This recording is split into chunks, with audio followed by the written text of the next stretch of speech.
Hey, Way.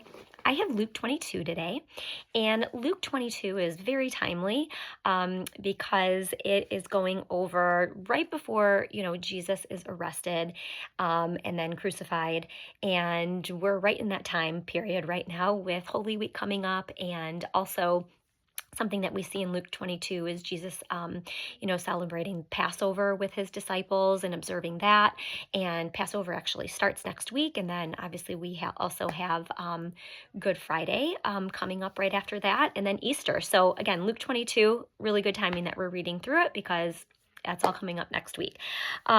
So the Passover, so Jesus celebrated Passover every year. He's a Jewish man, and that's what Jewish people do. From thousands of years ago up until, coming up next week, people are starting to prepare for Passover. So Jesus and his disciples were celebrating this. So we see kind of the preparations that are made, and then, them having the meal, and then Jesus, obviously instituting the Lord's Supper in terms of talking about, the wine and the bread and his body and his blood.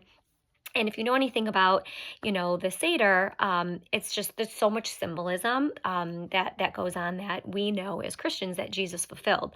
But during that Seder meal, what everyone's going over when they have the Seder is the retelling of God delivering the Jewish people from slavery in Egypt.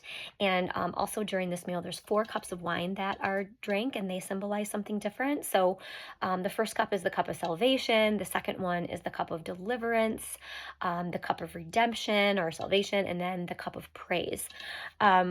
So, it's it's really interesting because we know that Jesus, in fulfillment of this, he sanctifies us, he's our deliverer, he redeems us, and he is worthy to be praised. And one of my pastors actually had a teaching on this, and I kind of went back in his notes that I saw online, just kind of talking about Passover, and he said Egypt, which the Israelites were delivered from, just Egypt represents slavery, suffering, sin, and death. And then the death of Jesus, who is our Passover lamb, represents salvation, freedom, and life. And so, when we accept Jesus into our life, into our hearts, we are saved, we have freedom, and we have life.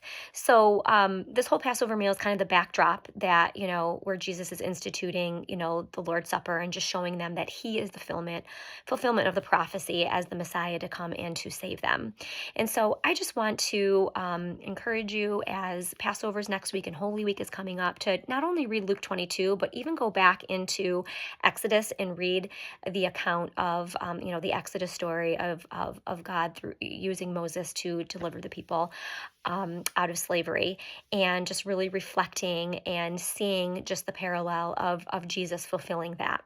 So looking forward to seeing you all, coming up at Good Friday service and also at Easter service. I hope you are blessed and you have a great day.